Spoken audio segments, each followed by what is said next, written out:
In today's video, we're going to show you how to remove the agitator out of your washer.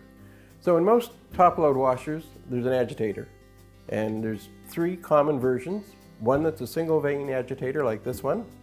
There's also a dual-stage agitator, and there's a wash plate. So in this one, we have a single stage, so we're just going to show you how to remove that. First thing we're going to do is remove the bleach dispenser, or fabric softener dispenser, and set it to one side.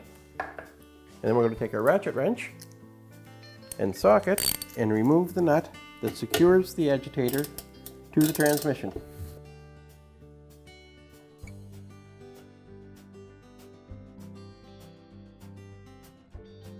So with the agitator bolt removed, all we need to do is to pull the agitator straight up off the agitator spline.